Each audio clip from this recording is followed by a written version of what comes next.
All right, guys, welcome back to the channel. Welcome to the garage. So I'm here in the back of my garage where I have my tire machines. I just got back from the powder coaters, and I got this 20-inch wheel. This is the 20-inch induction wheel that comes as an option on the Model Y long range or the standard range.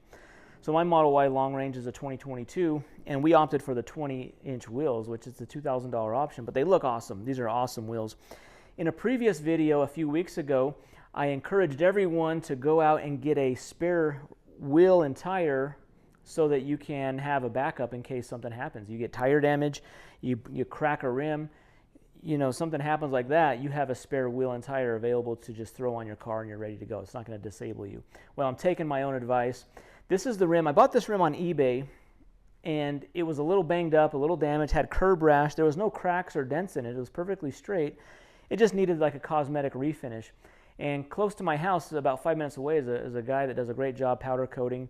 And I took this over there. I just got it back today. It took him about a week. I was in no hurry to really get it done, but I just got it back this morning, and really looks awesome. It looks perfect. The match to the existing set of wheels, the existing colors, it's perfect. It looks better than the ones on there right now, because some of the ones on there right now, my car right now, have a little bit of rash, and so I've covered that up with a little bit of paint. I got the rim, and then I also have the tire. The tire I got off eBay. This rim I bought on eBay, and I got the tire on eBay as well, because I got them used, guys. I didn't want to buy like brand new stuff just to have a spare wheel sitting in my garage to really potentially never use it. So I wanted to just make this like as economical as possible. And I'll give you a cost breakdown at the end of the video to show you what all this cost me, and just so you can get an idea cost-wise when you're shopping for this kind of stuff. I want to show you this tire real quick. This tire is the same that came on the car. It's the Goodyear, yeah, it's the Eagle F1 tire. And you can see inside here there's a foam inside of the tread. It's a kind of like a sound absorbing material. Well, this tire, even though the tire is pretty new, it does have a patch right here. And then you can see on the other side here, this is on the outside right here. This is the plug. So they put a plug and then a patch on the inside. This is a very well done plug and patch. So this can last a lifetime of the tires. So there's no issues there. I'm not concerned with that.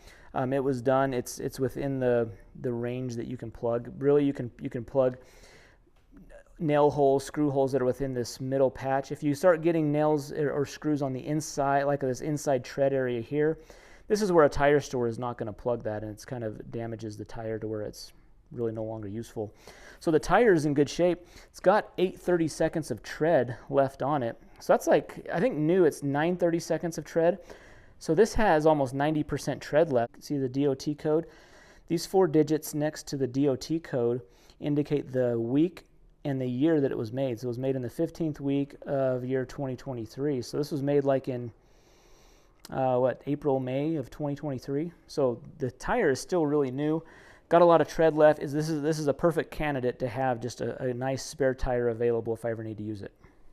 One thing I got in addition to the rim and the tire is the TPMS sensor.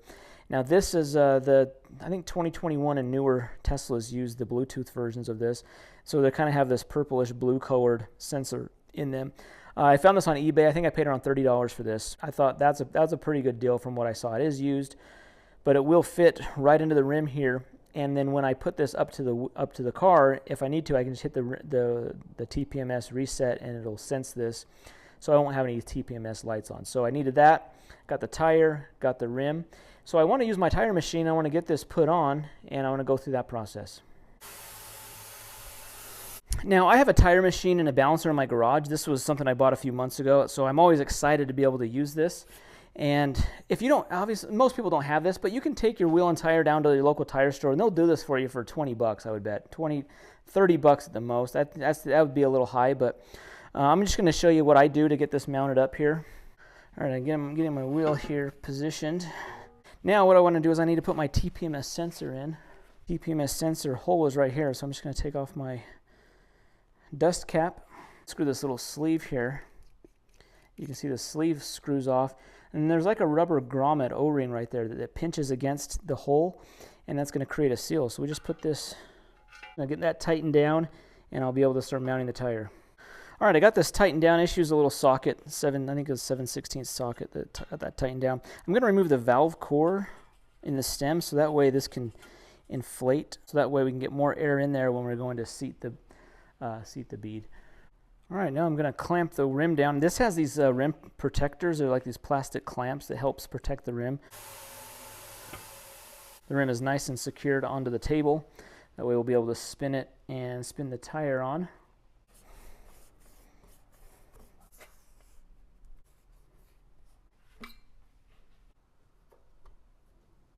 Tire on here.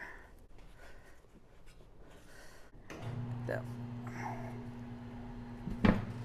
So I got the bottom bead on, now I'm going to get the top bead on. To do that, I use this, this machine has a helper arm that I use to help press the tire down into the drop center.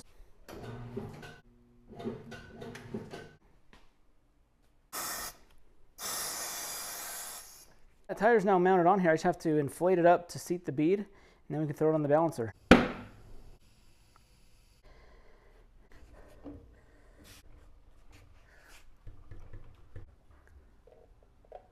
All right, I just need to input my settings into my balancer here.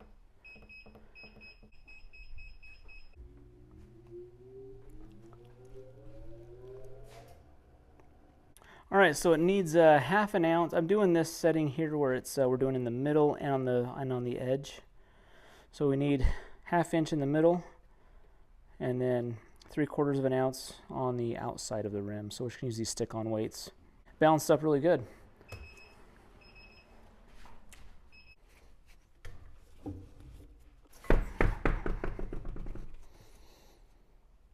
All right, so the tire's mounted, balanced, everything looks good to go. The didn't scratch anything. So this is ready to mount on the car when and if I ever have some kind of issue with the existing tires.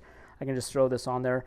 I'm just going to store this in my garage. I'm not going to carry this inside of the car, but you know, it's going to be good to have this as a spare tire in case something happens. Now, as far as the cost breakdown goes, I just want to give you a cost breakdown so you can kind of get an idea when you're looking at doing this for yourself, what you can kind of expect to pay. I didn't price all of the stuff out new. I just want to give you an idea of what the cost was that I paid for everything. So the rim itself, I found on eBay, it was $130. And then the tire and the pressure sensor, tire was $100, the pressure sensor was $30. So, and then I got the rim powder coated, and that was $160. So total, it was about $420 to get this full tire. I mean, it's almost completely new shape. The tire is 90% tread. It's got a used TPMS sensor, but which should work fine.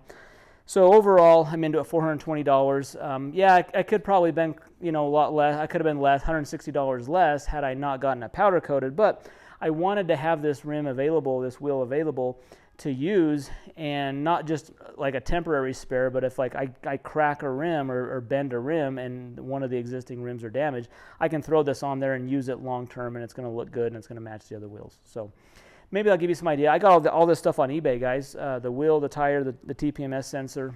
I would say at least get a tire to keep in your garage. You know, if you're not going to get the rim, just at least get the tire, so that way you're not subject to paying retail price, whatever they want to charge you. You can get a tire between $70, you know, between $50 and $100. $100 probably a little bit nicer, newer tire, but pretty reasonable. That way you have that available if you need to, if you have issues or problems with your existing tires. Guys, if you're looking at a new Tesla, be sure to use my referral link. I'll leave that down below. Be sure to hit that thumbs up button, subscribe to the channel. We'll see you in the next one. Thanks.